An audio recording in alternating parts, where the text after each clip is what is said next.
In the year 2061, when Japan had collapsed due to economic policies and an aging population, Japan had become a fat piece of meat for capitalist countries. They scrambled and tore each other apart to seize control of Japan. Humanoid weapons called ami were brought into the war. Japan's situation became worse than ever. This is Shiba. He and his group of friends had found the remains of an ami. The group quickly took anything still usable and then left. They discussed how to use the parts for various purposes. But Shiba, who had taken the most, did not reveal anything. After that, Shiba was dropped off in front of his house. Just as the group heard about a scuffle between some Japanese people and foreign soldiers, Shiba didn't care and walked into the house. Because in this era, being born Japanese was no different from being Jewish. They were looked down on. And even with talent or money, it was still difficult to find a job. Shiba asked himself what the point of living was. Feeling disheartened, Shiba went up the mountain again to look for something. This time, he went alone without inviting the other three, because he didn't know their names or where they lived. He only knew them through a group of robot enthusiasts. For him, having a relationship like that was good enough. Shiba then went to retrieve the parts from the ami he had hidden earlier. He wandered around until evening before going home. At that moment, he heard someone crying for help. Curious and afraid, Shiba pulled out his military shovel and slowly approached the source of the sound. Behind the leaves was a box. It made a sound and introduced itself as Guy, an artificial intelligence with its own consciousness and life. Shiba didn't want to get involved in trouble, so he was about to leave. But Guy guessed his thoughts, scolded him, and even knew that he had hidden the communicator from the ami. Guy begged Shiba to save it because its battery was running low. Then it suddenly told him to run because someone was coming. A military vehicle then approached. They found Shiba and questioned what he was doing at this hour. Shiba calmly replied that he was camping. They didn't believe him, since this was a site where an ami had fallen after a battle, and they had detected equipment theft. Two soldiers asked to check Shiba's ID. He was an orphan living off his inheritance and government support. Even with a clean record, they still pinned him down and checked his backpack. When they found nothing, they let him go. Once things settled, Shiba returned to get Guy and brought it to an abandoned factory. This place had already been secretly claimed by him, and behind the security door was an ami. He began charging Guy's battery. The AI was curious. Had he assembled the ami alone? He told the story of how he had discovered the factory, like it was some kind of ruin. When he went inside to check, the tools were still there. It had taken Shiba quite a bit of time to unlock the secret room, and when he opened it, the ami was already lying inside. However, the thing had a strange structure as it was missing the central control device. Shiba had been studying it up until now. It was the only joy he had left in this fragmented world. Guy expressed admiration for Shiba's passion. Suddenly, it asked a question that Shiba had never thought of before. What would he do after the ami was up and running? He remained silent. In response to that silence, Guy said it was fine even if he did it just out of interest, because back during the border wars, people still bought drinks and popcorn just to watch two robots fight. It was all for their personal interests and enjoyment. Shiba cut him off. He activated a signal jammer before leaving Guy to charge there. When the door closed, Guy began to act. It scanned the entire factory and controlled the machines to start preparing something. It had been 3 days since Shiba had left. The continuous rain made him very anxious.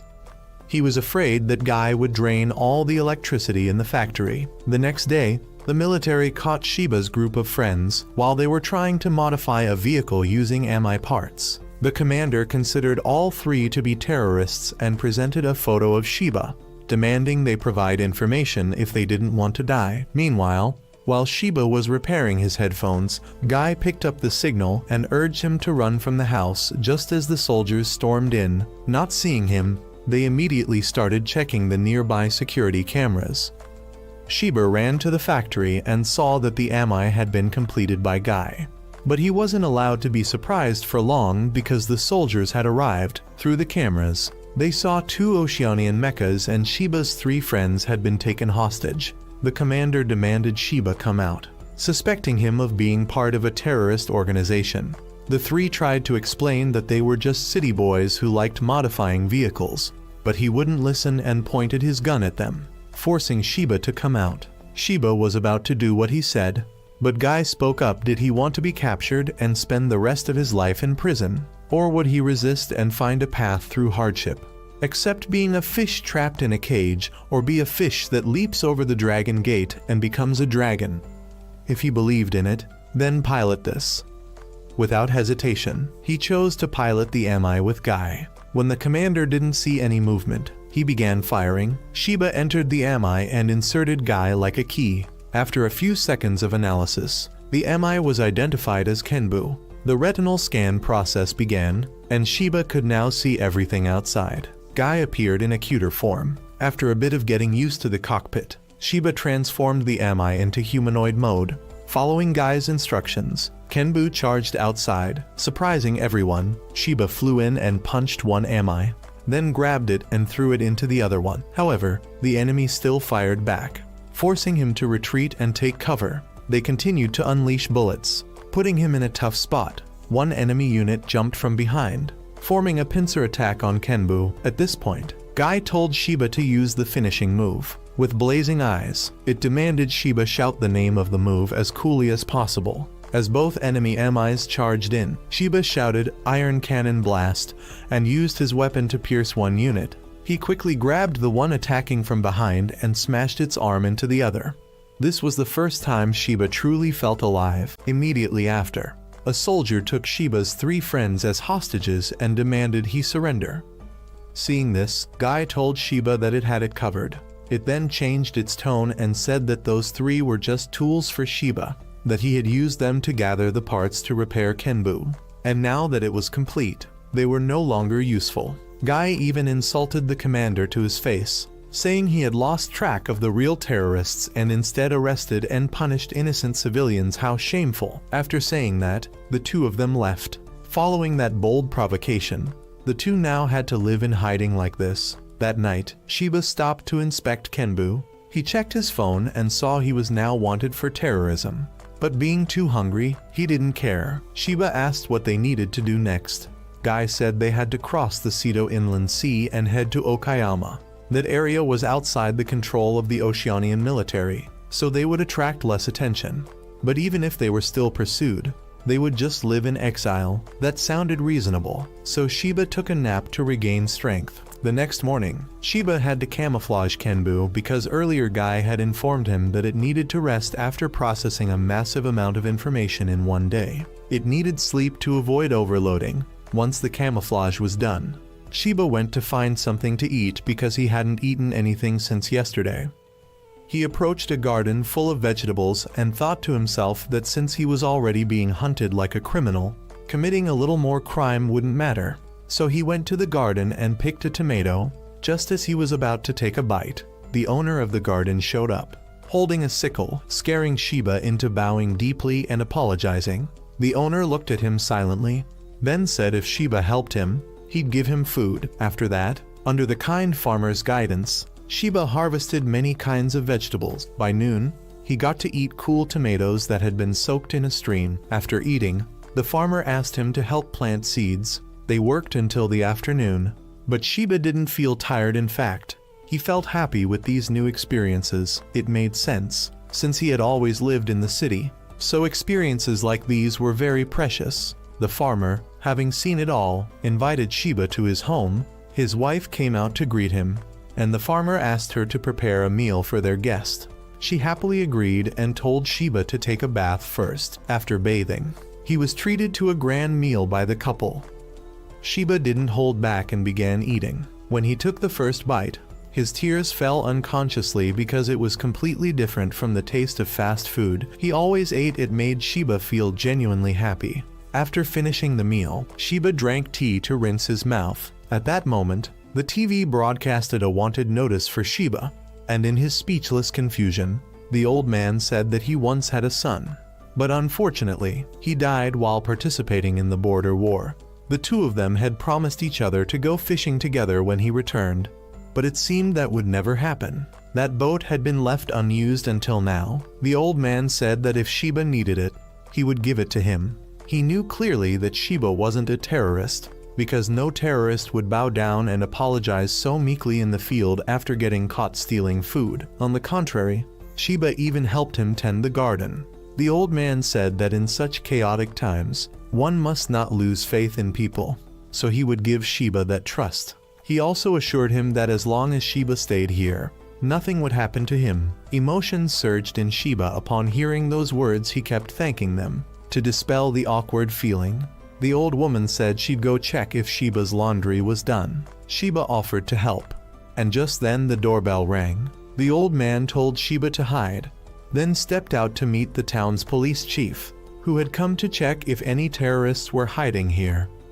The old man, with a determined gaze, firmly stated that there was no one here. Still, the officer spotted Sheba's shoes, but because of the old man's credibility, the officer turned a blind eye. That night, Guy contacted Sheba. It had heard everything and also knew the officer had ignored the matter. However, both it and Sheba knew that the old couple would be in danger if he stayed any longer. So the next morning, he left with a farewell letter. First, he expressed his deep gratitude for being taken in, thanked them for the meal and their warm words, and also asked for permission to borrow the boat. Once everything settled down, he promised he would return. In addition, Sheba made the house look messy as if the couple had been attacked by him to prevent suspicion.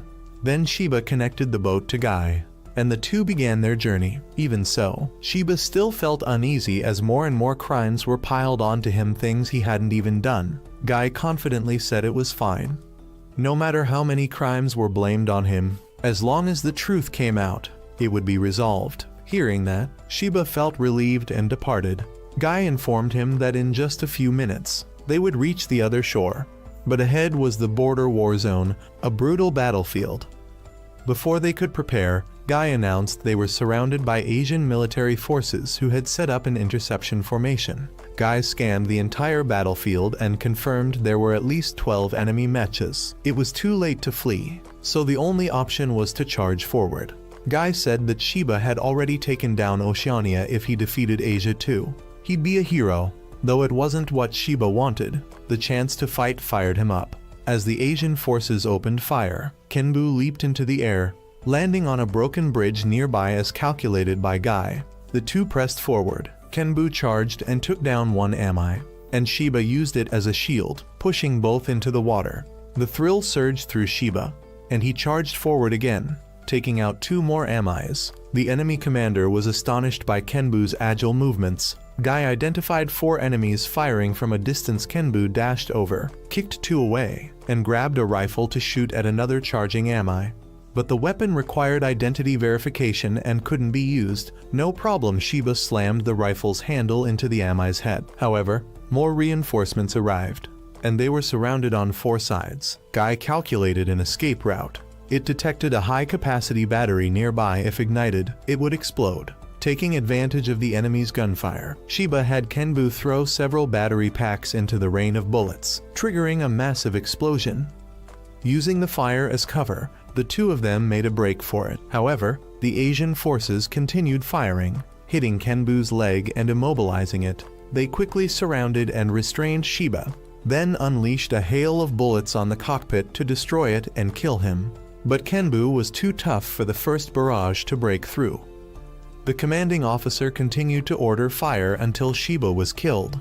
But just as they were about to shoot again, a sniper from afar took down one of the Ami.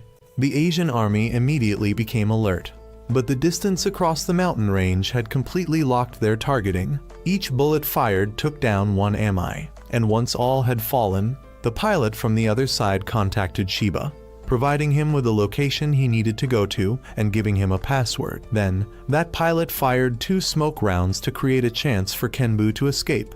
These were special interference smokes, making it impossible for the Asian army to track Sheba's position. After that, Sheba met his rescuer, thanked him, and introduced himself, also introducing Guy. However, Guy showed irritation upon seeing that there was another AI similar to it here.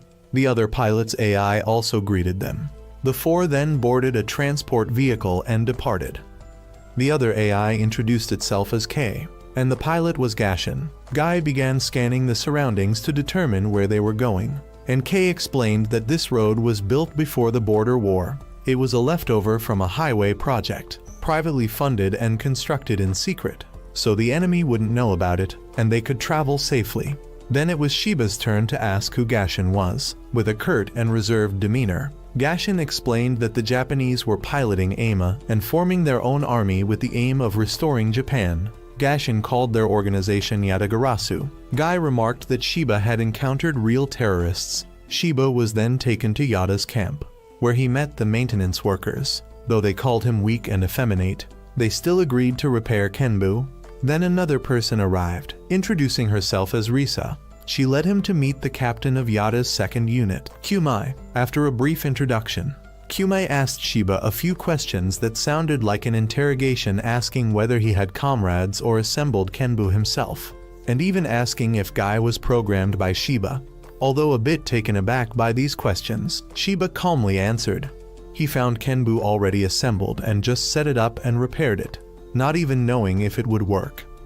As for Guy, he found it in the forest, and it happened to activate when he inserted it. After some discussion, Kumai declared that Kenbu was Yada's property. It had a pair of sibling units designed based on the concept from an ami named Johan, currently operated by Gashin. Kamui added that the reason Shiba couldn't activate it the first time he saw it was due to a missing part, which was supposed to be delivered to Kenbu, but the pilot and AI transporting it were attacked, resulting in Kenbu remaining dormant until Shiba came along. After all that, Guy angrily asked if Yada was planning to take Kenbu back. However, Kamui said that would be too unfair to Shiba, so the second unit captain offered him a better deal: join them.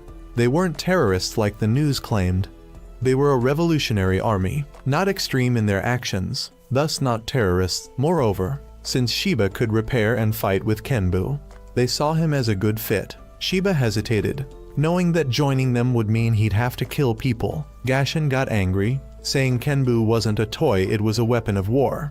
He then showed Shiba a video of many Japanese civilians being massacred, and pointed out that Shiba held in his hands the power to save them, yet still hesitated like a coward. Seeing Shiba's unconvincing face made Gashin storm out in anger. Kamui asked Shiba to forgive him, explaining that Gashin's father had once had the determination to restore Japan, but he died before fulfilling that goal. Gashin's rough attitude came from his desire to realize his father's will as soon as possible. Returning to Shiba's decision, Kamui said it was fine. Even if he refused, they could help him regain his citizenship, return to a normal life, live under a different name and identity, in exchange for returning Kenbu. After hearing all the terms, Shiba went silent, then said he would think it over. He went outside and sat alone. At that moment, Risa came to talk with him. Shiba asked why she had joined the Revolutionary Army. She told him that she once had a family, but they all died in a traffic accident, and the vehicle responsible was a military transport from the Asian army. Thanks to diplomatic immunity, they were declared innocent and even reversed the blame onto her family for causing damage to the military. Demanding compensation, thinking back on it still fills her with resentment, and she's certain that there are plenty of people in Japan who feel the same way. That's why she joined the movement to revive Japan, and so did everyone here. But Shiba had no such reason to join. His parents died of illness, unrelated to the military. At first, he thought assembling Kenbu was just a hobby. But when fighting alongside Kenbu and Guy, the feeling of metal clashing made his body surge with excitement. However, when he faced death up close, he was overwhelmed with fear and withdrew into himself when recalling that moment. Then, a gentle touch of reassurance came from Risa. She honestly admitted that she had been sent to persuade him to join Yada. But she reflected that if her own little brother were in the same position, she wouldn't be able to encourage him. Either she would have told him to run far away and live a peaceful life. She wanted Shiba to value himself more. How can a person be happy if there's no one by their side? Remembering everything he had been through and the elderly couple, he finally made his decision. That night, Kumai reported that headquarters had informed them the Asian military had increased security after they rescued Kenbu, so they would temporarily halt the plan to cut off enemy supply lines and return to headquarters. As for Shiba, Risa wasn't sure if he would join, while Gashi remained annoyed at his weakness. The next day, Gashi woke him up for training. He showed Shiba the list of drills they had to complete that day and didn't give him a chance to refuse. He just started the session, forcing Shiba to follow along. Meanwhile, Guy was being shown the accessories that would be equipped on Kenbu by Risa. That afternoon, Shiba was exhausted from training, and Gashi told him that this was only the beginning before leaving. At night, Shiba lay in bed listening to Guy rambling endlessly about how majestic Kenbu was. But he was too tired and fell asleep. The next morning, he was dragged off for training again by Gashi. That night, he was too worn out to eat, but everyone around him had seen his efforts and cheered him on. Someone even made him a special drink, and after drinking it, he fell asleep. The next day, he was again called out to train. Meanwhile, Guy watched Kenbu being gradually completed, and Shiba himself was steadily improving. That day, Gashi gave him an early break. As Shiba returned to change clothes, Risa called him to see Kenbu. It had been fitted with new armor, as well as a sword and cannon mounted on its back. Shiba was amazed by the craftsmanship of the specialists. After discussing a few things with Risa, the two went to a nearby stream to bathe. Risa casually undressed in front of him, and seeing his embarrassment, she grabbed his hand and jumped into the water with him.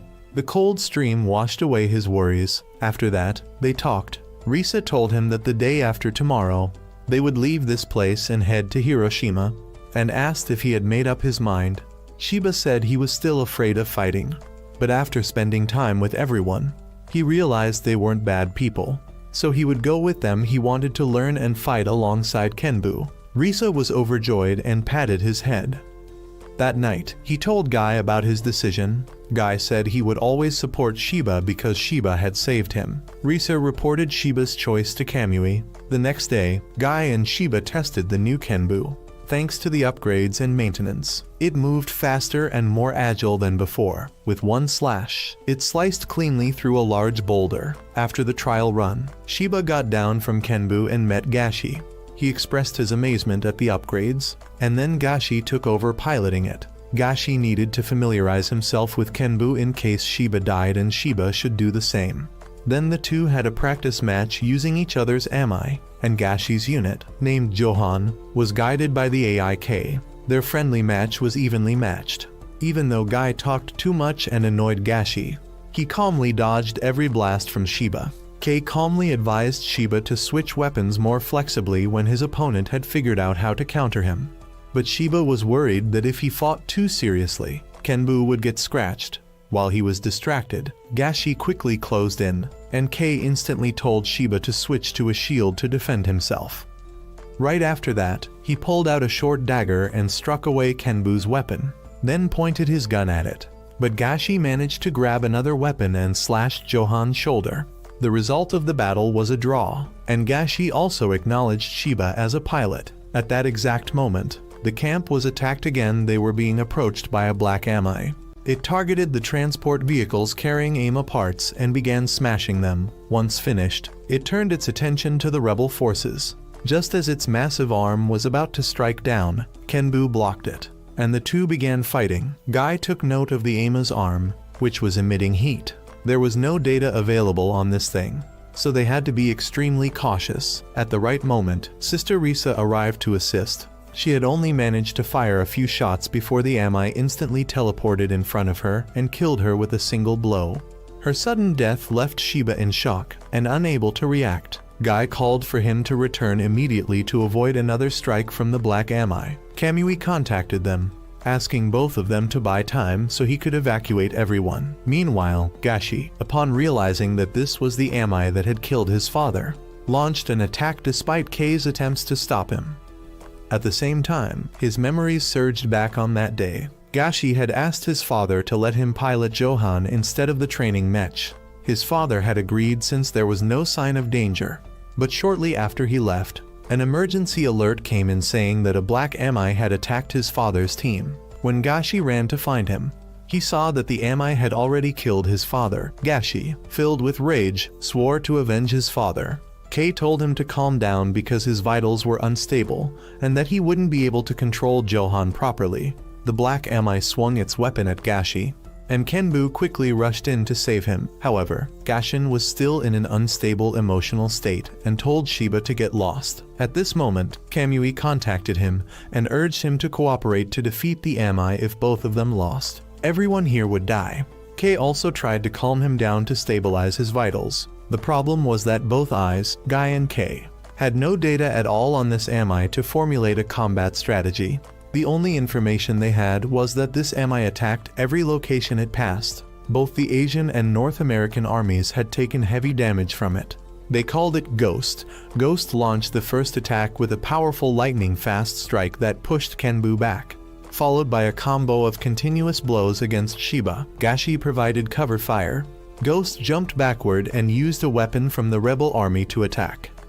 This shocked Shiba, as it was able to use the weapon without identity verification. Kei explained that this was what made Ghost so dangerous. In the battle against Gashi's father, Ghost had lost one of its arms, then took the arm from another Amai and made it its own. Ghost kept moving despite being targeted by Johan's aim. Kenbu rushed in to stop it. Gashi got angry and told Shiba to get out of his firing line. Guy retorted that if that's the case, then he better stop missing his shots. Although they argued, they still coordinated well, attacking while retreating and frustrating Ghost. At that moment, Mizuki from the maintenance team called in to deliver weapons. Gashi locked onto the target and fired a flash round at Ghost, then ran with Shiba to the designated location.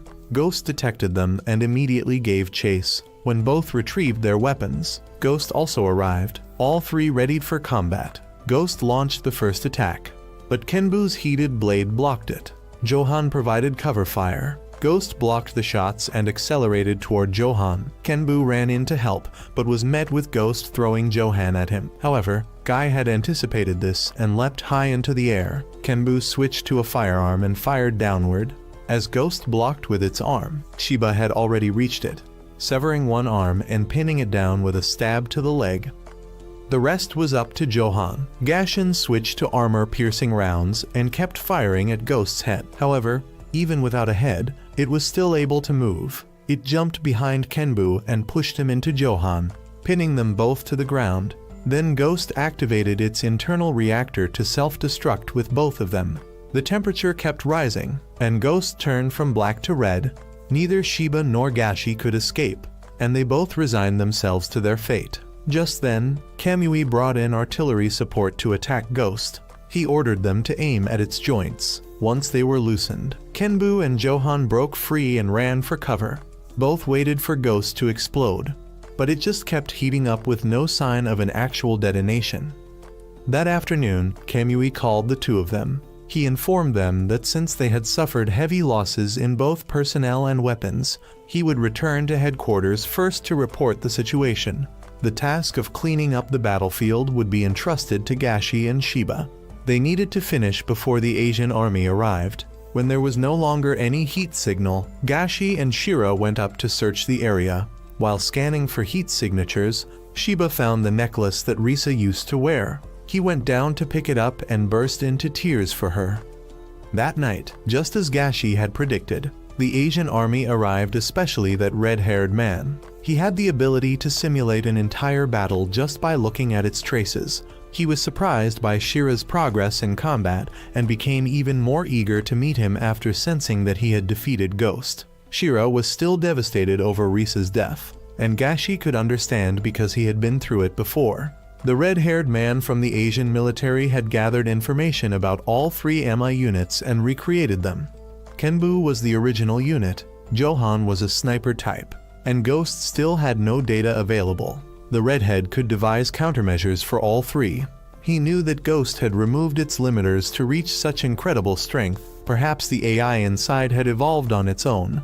The redhead then called his comrade, Ray, to prepare an MI unit for him. The next day, while walking with Gashi, Shiba thought things through and decided to leave the rebellion because he was afraid of dying. This time, Gashi didn't object and said he would inform Kamui. Since Shiba was no longer participating, he was no longer allowed to pilot Kenbu. Gashi told him to hide it somewhere and report its location. Before they parted ways, Shira told Gashi to take care. Gashi replied that he would decide his own fate. But Shira shouted that he was terrified of dying and even more terrified of seeing people he knew die. Gashi told him to stop rambling, saying that cowards had no right to talk about death. Later, Shira hid Kenbu near a stream and left with Guy. When they exited the forest, thanks to Guy, who had overwritten the data on Shiba's ID card and wanted notice, he was not recognized by civilians. Guy asked what he planned to do next. Shiba said he planned to visit Risa's house and return her necklace. Though he didn't know if anyone was still there, he just assumed she had relatives. Guy had already looked into the accident involving Risa's family, so he was able to find her address. Shiba thanked him, and they joked together before heading off. Elsewhere, two men dressed like the red-haired soldier were having a discussion. They had been turning Japanese civilians into criminals and then pretending to punish them, using the excuse to gain merit and glory. They saw the Japanese people as no better than savages. Meanwhile, Shiba had arrived at the address Guy had given him, but the house had been completely leveled. He thought Risa might still have relatives and decided to ask around. However, everyone who saw him avoided him like he was a curse. While he was confused, a little girl approached and asked if he was Risa's friend. Then, a man with a dangerous expression came up and asked who he was. Shiba introduced himself and showed Risa's necklace. Seeing it, the man took him away. In the car, he told Shiba that Risa's house had been destroyed by the Asian army. Her family was all gone, and there were rumors she had joined the rebellion. That was an order issued by the new governor general. Others had faced similar fates, even their relatives were targeted. It was no different from oppression. The man then took him to a night diner, where Shiba met a group of young people who, according to the man, were Risa's childhood friends. He had called them here to hear news about her. They laughed and reminisced about their memories with Risa. Not knowing the truth, in the end, Shiba had to tell them. Everyone was shocked. Some couldn't hold back their tears after all. She was a good person who always helped others, just like her nature. They asked Shiba what he would do next, since he didn't know where her relatives were. He planned to place the necklace at her family's grave. When he asked for its location, everyone went silent. The shop owner finally spoke up. She knew where it was, since it was on a mountain and would take a long time to reach. She offered to let him stay the night. Shiba declined, but everyone wanted him to stay. They even decided they would all go together to visit Risa's family grave. They later held a hot pot party and invited Shiba. Although he was still hesitant, the old man persuaded him to stay. After the meal, Mr. Nose and his daughter left. While they were talking and crossing the street at a green light, suddenly, the car of the governor stopped right in front of them. He rolled down the window and blamed the old man, saying that his clothes got dirty because of him. Meanwhile, elsewhere, the redhead had received a new Ami model. He was so excited that he couldn't wait to drive it and hunt down both Kenbu and Ghost. Speaking of Ghost, it was currently hiding in a cave and repairing itself. The next day, people began to stir over the sudden disappearance of Mr. Nose and his daughter. When they went to his house, they found all the belongings had been moved. Everything was strangely suspicious. One member of the group spoke up, saying he had heard that if someone was targeted by the new governor, they would disappear overnight. Those people all shared one trait. They had anti-government beliefs. Rumor had it they were being sent to the mainland, and it was no different from human trafficking. Guy and Shiba heard the entire story, and Guy confirmed that what this babbling guy said was true. Guy explained that he had checked all the surrounding surveillance cameras from the previous night to the present, and since no military vehicles had left the city, it meant Mr. Nose hadn't been sold yet. However, Shiba didn't have enough credibility for others to believe him, so Guy picked a random guy from the group and exposed his darkest secret, making everyone start to believe and agree to go confront the governor to demand the return of Mr. Nose and his daughter. On Gashi's side, he reported Shiba's choice. Kamui sympathized with him and also mentioned that upon returning to headquarters, he would have a new teammate, a pilot equipped with a frame design based on Kenbu. Back to the governor, he was discussing profit splits with his accomplices. They planned to sell Mr. Nose into forced labor and his daughter to some perverts. At that moment, a report came in that Japanese citizens were gathering at the gate. Meanwhile, Shiba chose to stay at the restaurant. News then arrived that the protesters had all been arrested. They were charged with anti-government crimes and taken away. Guy also found that the dispatched vehicles were military trucks sent to clean out the homes of those about to be sold. Guy told Shiba to leave immediately because they were about to arrive. After ending the call, the restaurant owner gave Shiba the location of Risa's family grave and asked him to deliver their regards. As for matters there, they would take care of them themselves. Shiba was then thrown out just before the military arrived. After that, the entire group of Mr. Nose was captured. They were marched down the street, and it was announced that they would all be executed for opposing the government. Shiba watched everything on his phone and felt deep sorrow for them. One person was even shot by the governor without reason. Shiba burst into tears, realizing how cowardly and weak he had been, always running away and leaving behind those who helped him. Guy spoke up. If you hate yourself that much, why not change and become a better version? He would always be there to support him. With that, Shiba regained his resolve. From within the spring, Kenbu's eyes suddenly lit up. That afternoon, just as the people were about to be executed, and guns were aimed at them, a tremor halted everything. Kenbu leapt out and used a shield to protect everyone. The governor ordered an attack, but those forces were too weak to be called Amai. Shiba grabbed one and hurled it into another, neutralizing them both. Then he raised Kenbu's fist right in front of the governor, terrifying him. This was what true power looked like. The man trembled and begged for his life. Then, Guy broadcasted the governor's illegal human trafficking operation to the entire world. The redhead laughed out loud, exclaiming, "Bravo!" Over and over, Shiba warned the governor that if he ever touched another Japanese person again, he would visit his home every night. With that, he left, and Mr. Nose and his daughter were also freed by the people. Early the next morning, Shiba arrived where Gashi was waiting. He also left Risa's keepsake at her family's grave. Long ago, in a pottery village, Little Shin followed her grandfather in making wonderful ceramic works. Under his hands, everything became refined and exquisite. But one day, the Asian military came to seize their land and workshop. They did not allow her family to refuse. Her grandfather could only watch as the workshop he had built his whole life was destroyed. From that day on, he never made pottery again.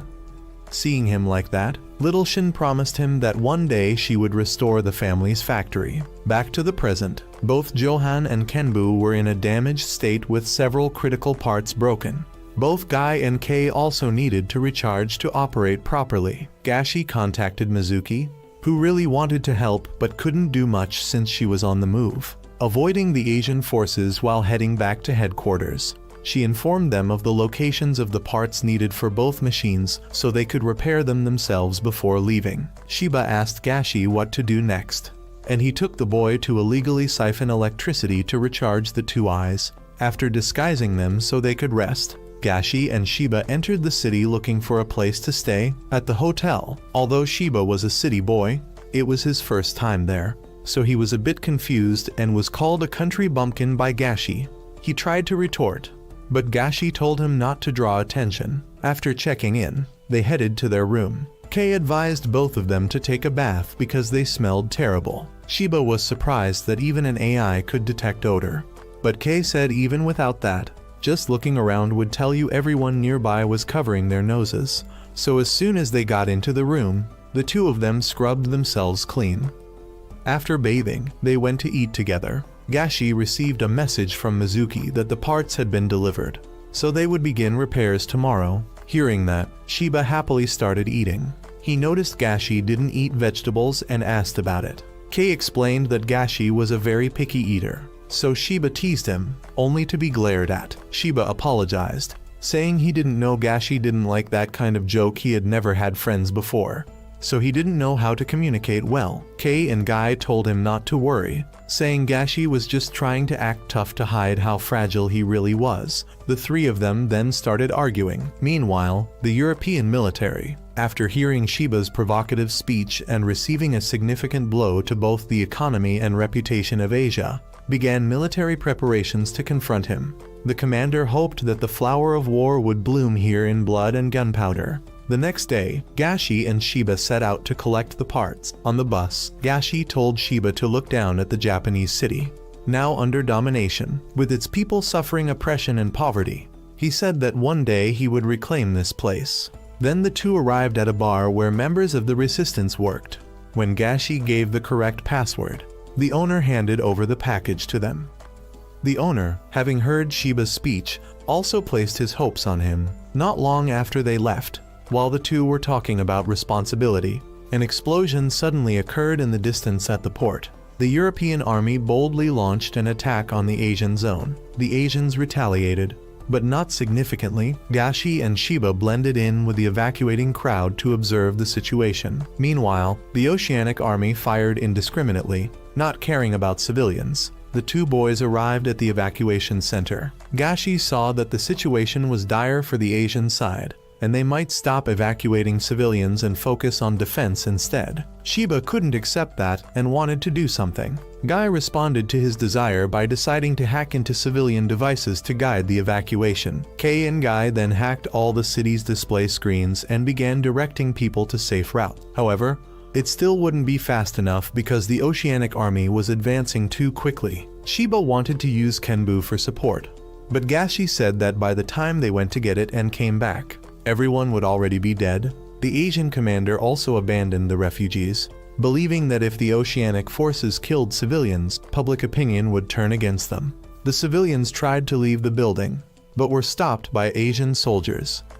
Just then, a wrecked Asian ami was thrown into the building, causing chaos. The Oceanic army steadily advanced toward them. At that moment, another ami appeared, moving at incredible speed. In no time, it was in the middle of the Oceanic forces. It introduced itself as Masaru, claiming to act in the name of justice. After introducing itself, it quickly sliced an ami in half, then leapt into the air and struck down, using the defeated ami's corpse as a shield before finishing off 3 Oceanic amis with a single thrust. Then Masaru turned to the Asian forces and took down 3 enemies in one sweep. To the astonishment of both commanders, Masaru jumped incredibly high and flew straight toward an ami artillery unit, taking it down. After that, he flew all over the city, killing any ami he saw.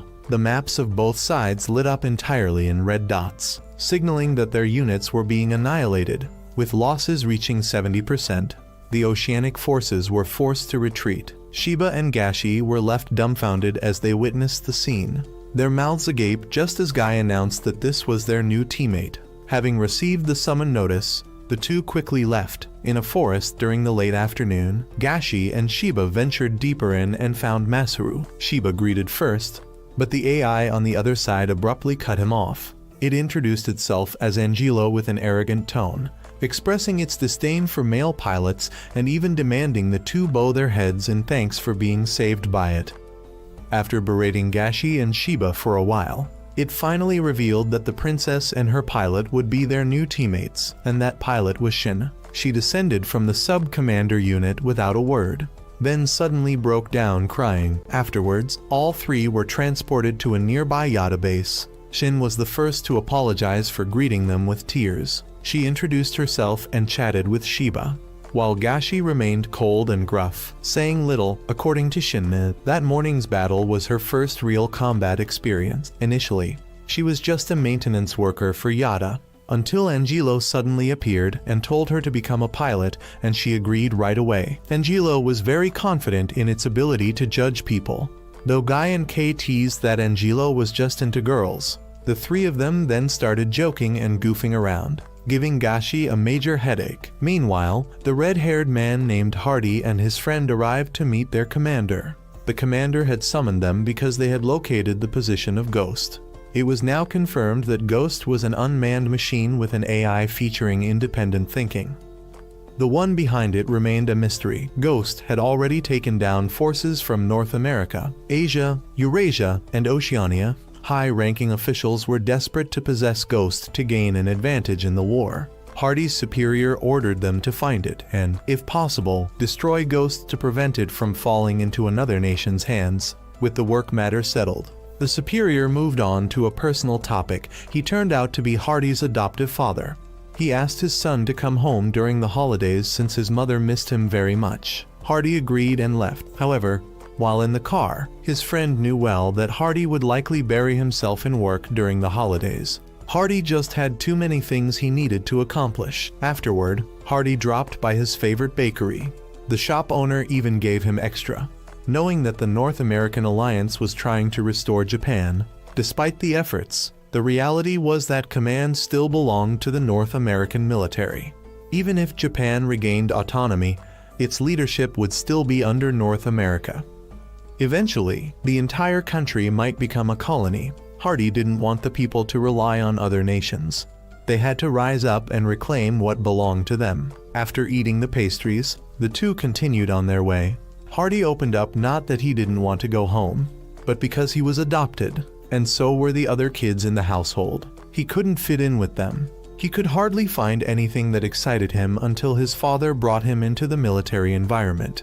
The first time he saw an ami, he knew the military was his path. By the time he finished his story, the two had arrived at their mission area.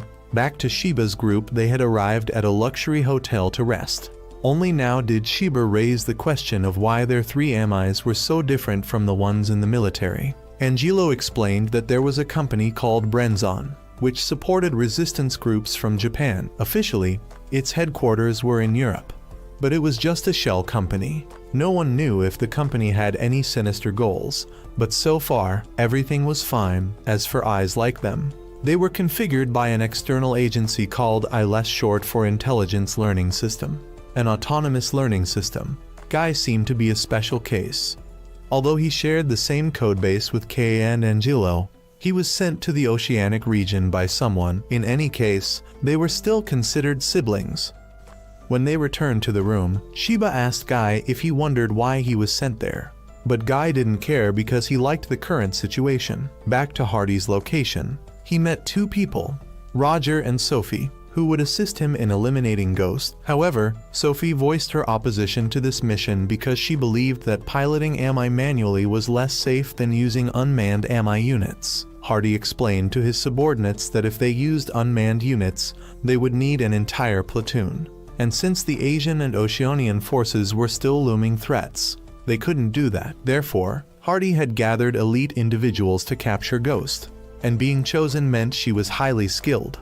Now, they just had to follow his orders and Ghost would be no different from a regular AMI. If they didn't obey, then he wasn't sure. The next day, Shiba's group continued their journey to headquarters. Meanwhile, in the sky, Hardy's team was also beginning their operation.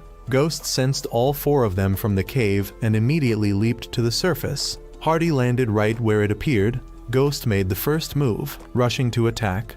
Hardy ordered the team to split up and strike from multiple directions.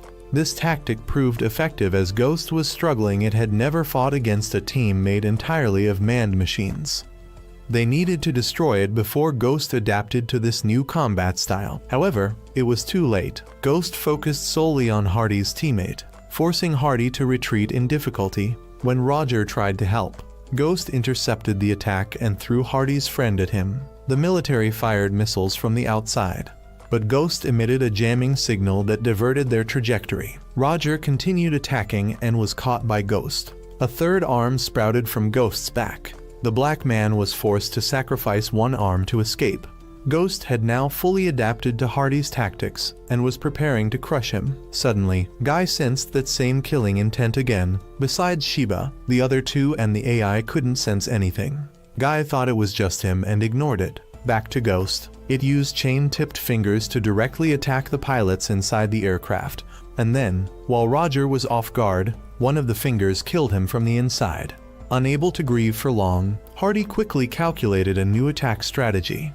He and the other two charged in. Sophie and the other teammate advanced ahead to distract Ghost, but both were bound by threads it had laid underground. Despite this, Hardy kept advancing. When Ghost fired, he dodged by leaning his body and then leapt backward to shoot at its arm joints. But it blocked the shot and tried to counterattack. Suddenly, a bullet dislocated its leg joint. It came from Roger. Though he had died, the AI was still active and completed the mission. Hardy then finished it with a bullet straight through its chest. It collapsed. However, just seconds later, it escaped with a military aircraft. Hardy, furious, swore he would kill it. As for Shiba's group, they arrived at headquarters and met Yudu, the representative of Yada. He was glad the three arrived safely, but said there was already work waiting for them. Someone wanted to meet them. A mediator between the Brenzon company and their organization. He introduced himself as Gobel. Gobel proposed a business partnership based on war. Everyone sat down to talk. Gobel cheerfully expressed his desire for long-term cooperation so long as there was war. His company would have business. He was also generous with funding when needed. Furthermore, Gobel brought many new upgrades for Ami. He then led them to see a pair of armored grenade launchers for Johan and many other items for Kenbu and Masaru. Later, Yudu received a call and took Shiba's group with him. They arrived at a village deep in the forest. Then the whole group entered the house of a man named Yuyuji, a longtime real estate agent who was currently living temporarily in this village. He showed them his family genealogy data. Currently, 9 people lived there, but a week ago, they had lost access to electricity and water. While they were listening, a little girl suddenly ran over and hugged Gashi, calling him Dad. Surprising everyone, Yuyuji asked for their understanding, saying the girl had lost her father at a young age. Back to the main issue. Currently, the villagers are struggling to get through each day after the water and electricity outage. Adu asked why everyone still chose to stay here instead of leaving. The man explained that their town had gone through war, and they had moved to a refugee area. But that place was also shut down, so they were forced to return home. Others shared similar experiences. They wandered until they ended up in this remote village. Though life here was hard, the war wouldn't reach this place. They traded comfort for safety. After hearing that, Adu said his group would help them as much as possible. That evening, everyone set up camp to stay. Shiba expressed his admiration for Adu's kindness. Gashi said Yada was not just a rebel force, they also helped fellow citizens in need. What was truly needed to rebuild the country was to earn the people's trust. The next day, it started raining. Everyone gathered to discuss how to resolve the village's problems. To ensure the villagers' living conditions, they needed to fix the water, electricity, and food issues. Kamui suggested drilling a well, building a water wheel to generate electricity, and cultivating farmland. Everyone started working. Shiba and a few others went to loot machinery from old cars. Meanwhile, Adu asked Gobel to sponsor a few items. Gobel agreed, since it still made money. Everyone worked busily. Some built houses, some dug the well, and some worked the farmland. By the afternoon, they all sat down to eat together. Watching the children smile gave Shiba peace of mind. The next day, everyone resumed their work. While stacking wood, Shiba was called by Shin to go somewhere. The two went to a tent up in the mountains, where there was a kiln. She wanted to repair it. If successful, they could make bread, pizza, and even pottery. Shin also shared that her family had a pottery tradition. Hearing that, Shiba offered to help her. The two began restoring the kiln. While working, 2 children came by. Curious, so Shin invited them to join. Day by day, as everyone progressed with their own work, Shiba's group also finished restoring the kiln. They tested it. With Shin's guidance, Shiba and the 2 kids made many items like cups and plates. They only needed to fire and glaze them, and they'd be ready to use. Meanwhile, Gashi's side had received the necessary equipment, and all that was left was for the well to bring up water. The water wheel also started spinning to generate electricity. However, Guy said this alone wouldn't be enough for everyone's needs. Gashi's team also faced a problem. They hit a hard rock layer. Kay scanned the area and estimated the rock was 2 meters thick, which would be difficult to break through. But if they could manage, Angelo said water would come out about 100 liters a day, enough for the villagers. Mizuka proposed a method to handle it. Over the next few days, everyone kept working. The water wheel was upgraded to generate more electricity. But Guy still only rated the power supply as barely enough. Then Kay called the 2 over to the well. Mizuka had designed a device that combined a laser with a piercing rod. First, they would use the laser to melt through the rock, then shoot the rod to break it. Since the idea was Guy's, she forced Shiba to do it, saying if he didn't, she'd be mad. With no other choice, he stepped up. Under guidance from the 3 eyes, Shiba aimed the lasers into position. Now all that was left was to pull the lever. But Guy said he had to shout the skill name first. Humoring her, Shiba yelled, "Ultra Drill Breaker," and pulled the lever. Soon after, water from the underground spring started gushing out. They used the water pressure to accelerate the water wheel's spin, producing a stable supply of electricity. The lights came on. Things were gradually improving. The villagers bowed their heads in gratitude. After the trip, Shiba, Gashi, and Shin were sent on another mission to buy supplies for the Yada members. They had to do it secretly. Looking at the long list, Shiba had no idea when they'd finished. Just then, an acquaintance recognized Gashi. It was Yuyu. The whole group sat down to talk at the park. Shiba didn't expect Gashi to have a brother. This was also the first time he had seen him smile like that. Kei told the two of them more about Yuyu. Yuyu used to work at the Yada headquarters together with Kei's parents, but after both of them died fighting against the Asian army, Gashi's father adopted Yuyu, and Gashi cherished him like a real older brother. When Yuyu suddenly left the organization, it deeply saddened Gashi for a long time. After some heartfelt conversation, it was time for Yuyu to leave. The two exchanged contact information, and then Yuyu left first. When Gashi returned to the headquarters, he took out a photo of himself with his father and Yuyu. Some old memories resurfaced. There was a time when the two of them accidentally got lost in the mountains. Gashi was very scared, but Yuyu reassured him. Even though they weren't blood-related, Yuyu always protected Gashi. Those were memories Gashi could never forget. The next day, Shiba's team tested new equipment. While checking that everything was in order, Gashi received a message from Yuyu. He was overjoyed, that is, until Yuyu invited both Shiba and Shin as well. Yuyu brought all three of them to the Japanese city he had established. Everyone living there was Japanese. There wasn't a single person from the Asian Cooperative's territory. Although not officially recognized, the city had 3,482 residents, equivalent to a small town. All decisions were made by the Japanese themselves. But it didn't stop there. The district leader of this autonomous area was none other than Yuyu. Everyone adored him. The only thing he wanted was to see the carefree smiles of the children. He wanted to protect all of them. That was also why he left Yada, because his path and that of the organization differed.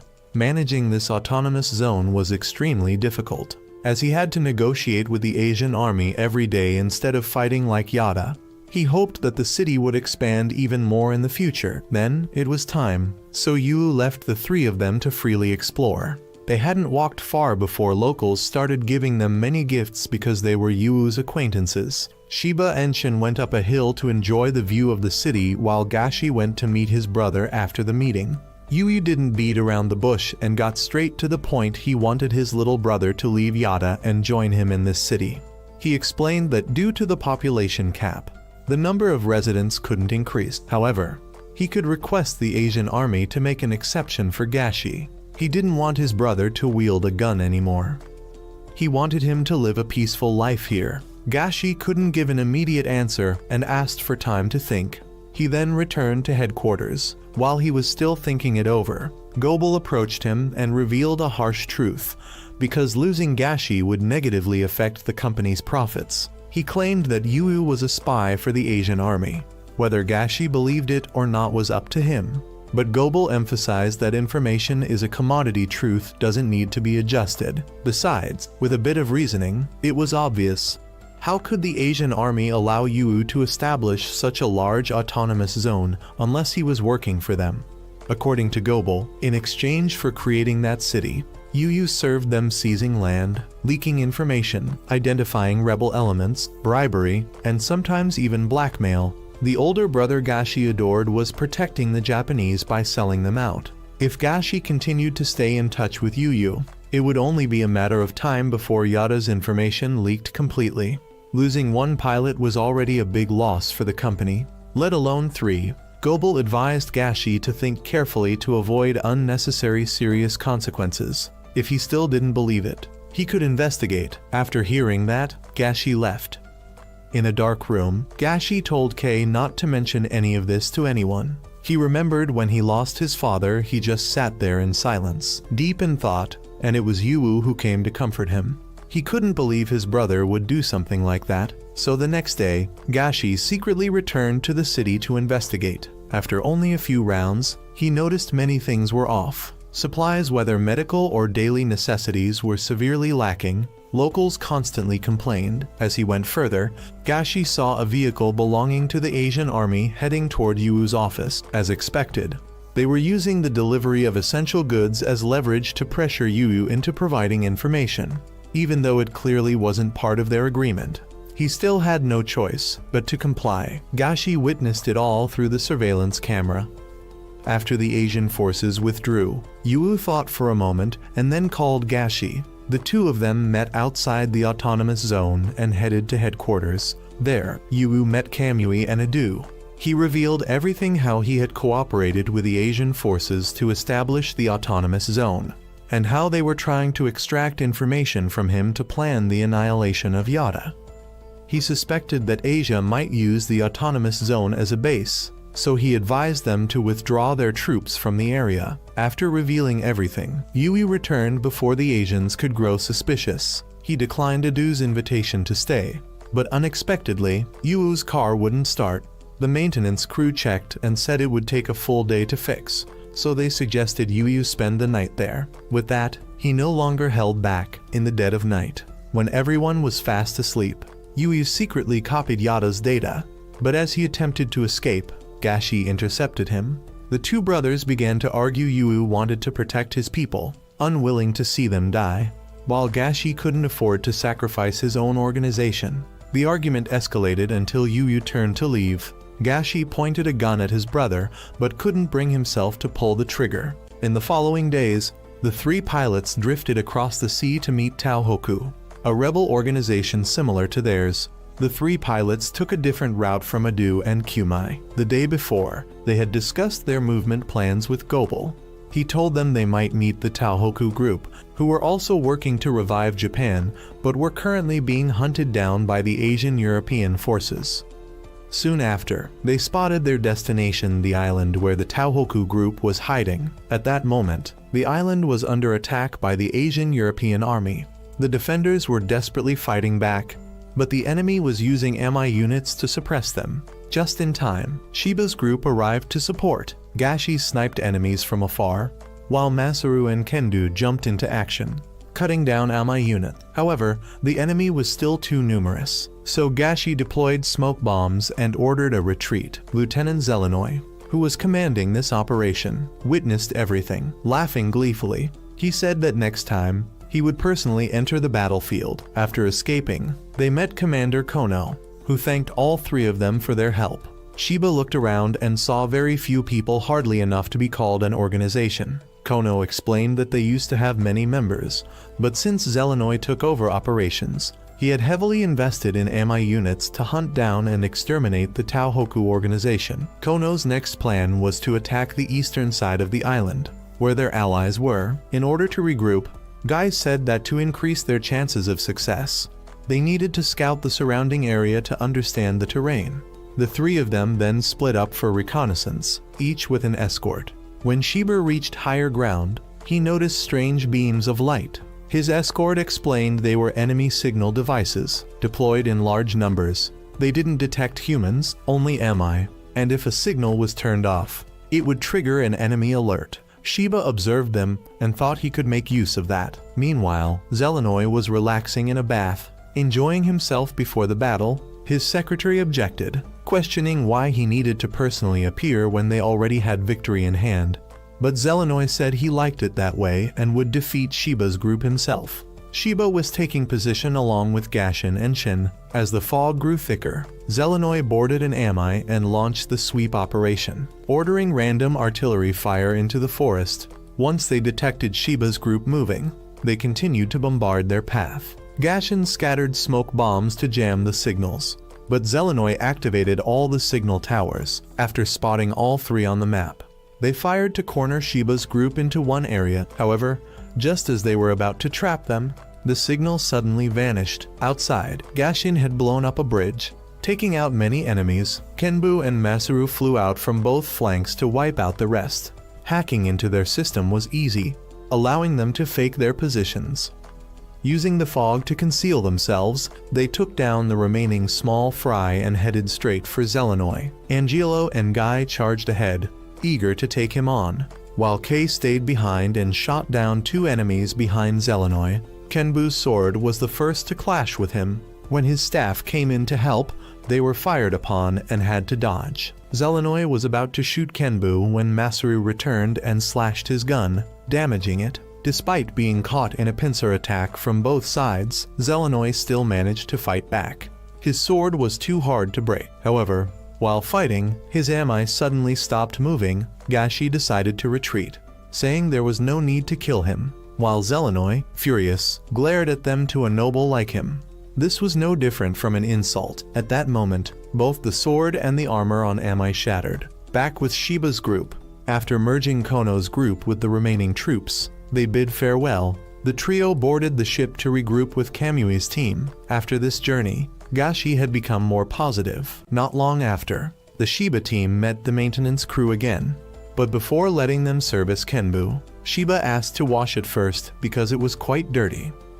Over at Hardy's place, Gobel somehow managed to contact him and proposed a deal. He hid his identity and only said he was a merchant selling information the location of Ghost. To prove his credibility, Gobel revealed all the information about Hardy, Sophia, and Hardy's friend Ray. Hardy asked what price he wanted, but Gobel said he didn't want money. This was his investment in their future relationship. After that, Gobel left and sent the intel to Hardy, who immediately gave it to the intelligence agency for analysis. Meanwhile, Adu had received a report from the maintenance department about the condition of the 3 pilots. After hearing it, he gave them time off to rest. After ending the call, Adu was told that a guest had arrived. As for the pilot group, while washing Ami, they chatted about the future and what they would do after Japan's restoration. Shin wanted to rebuild the pottery workshop at home.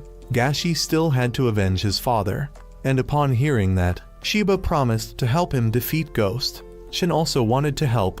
Gashi didn't reply, but a smile appeared on his face. As for Zelenoy, after being played by a group of brats, he reported to his commander and requested to be transferred to the team that hunts the Yada organization. The higher-ups approved his request.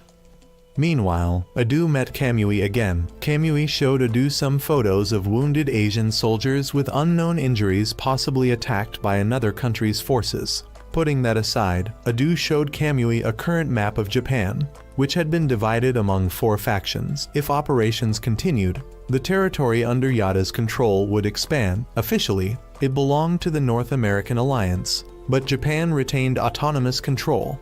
There was something that excited Hardy during the entire time the 4 factions occupied Japan.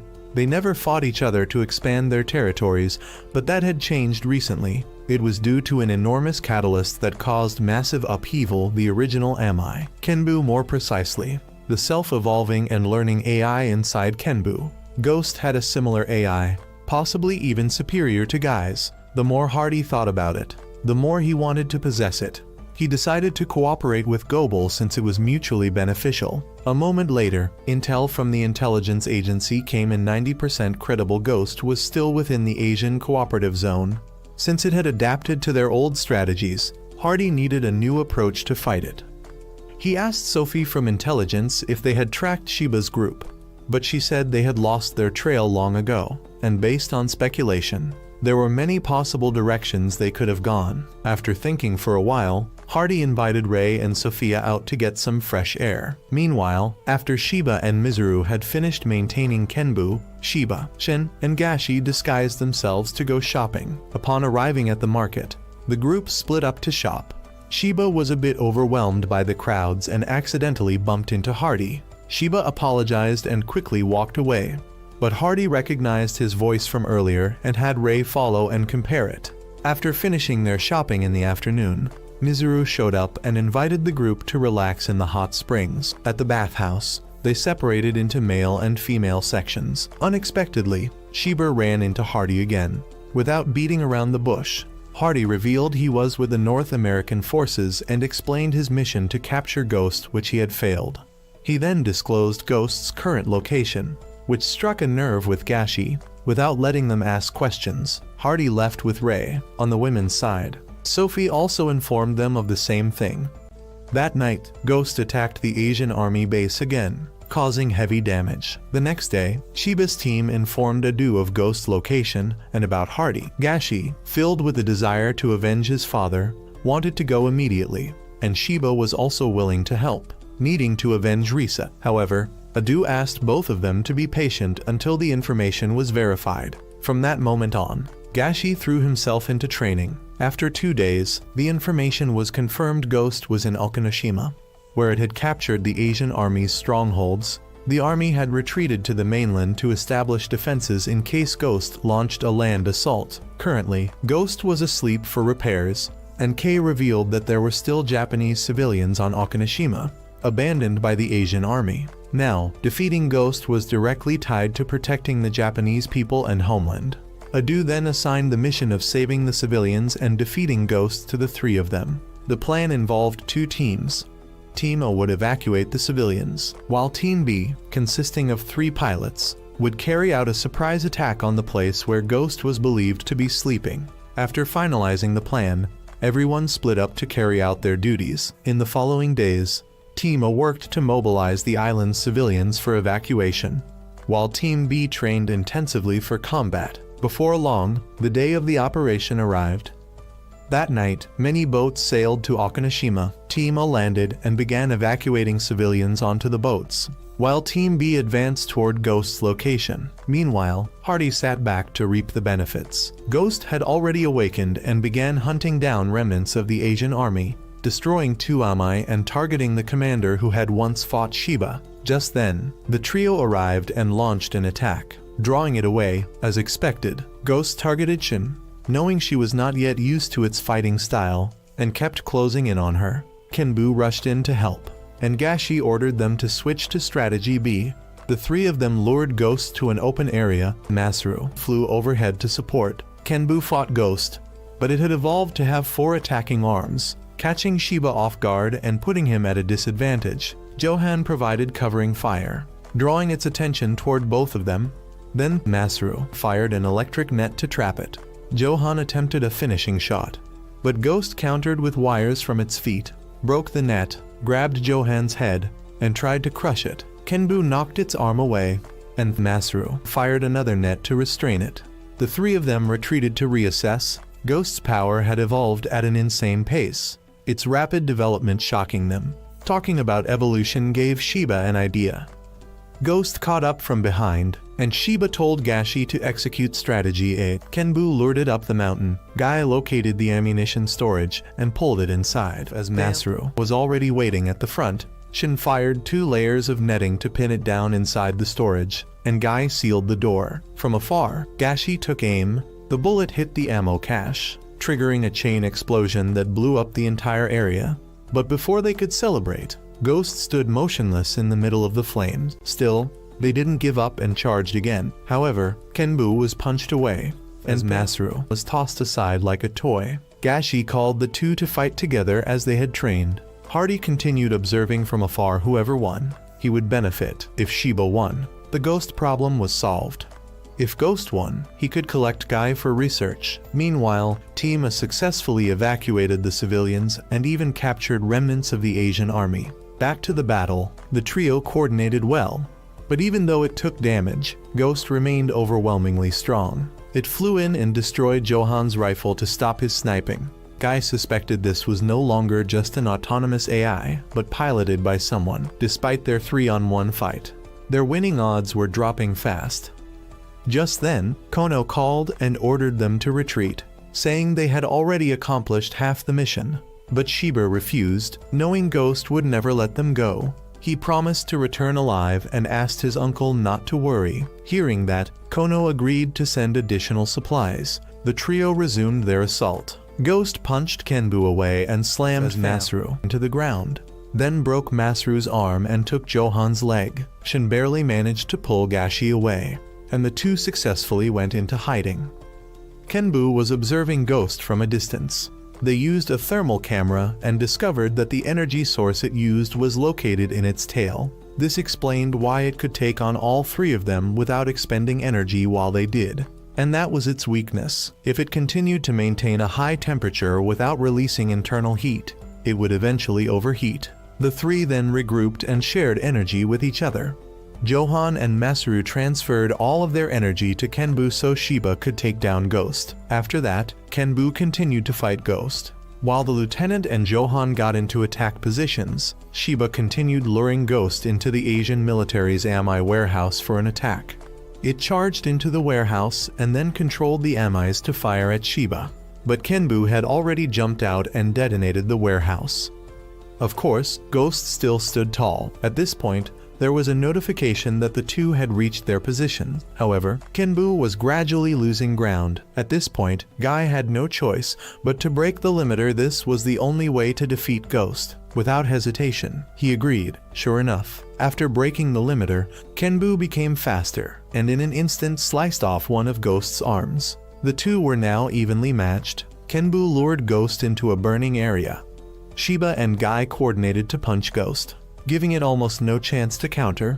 When he destroyed another one of its arms, that was when the lieutenant jumped down and decapitated Ghost. And Johan destroyed its energy tail from a distance. Ghost collapsed, and Kenbu flew in to deliver the finishing blow, but the sword broke, and Kenbu's entire system overloaded. At the same time, Ghost had also overheated and was emitting heat. In just a few minutes, it would explode from excessive heat. However, Ghost dashed into the ocean to cool down.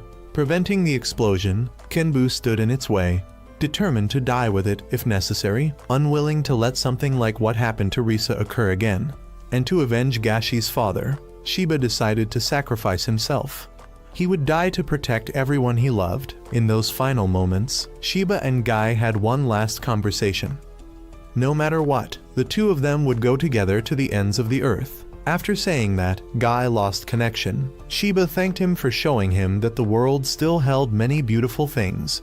Then both of them exploded along with Ghost. Tima had successfully evacuated the civilians. The atmosphere turned gloomy upon receiving a report that a pilot had lost signal. Adu was notified. When they went to check, there was nothing left, but they couldn't grieve for long, as there were still missions to complete. Shin and Gashi said goodbye to Shiba and moved on. Meanwhile, Hardy recovered a few fragments of Ghost. Even more shocking was that its AI remained intact. Part 1 of the anime ends here. Farewell.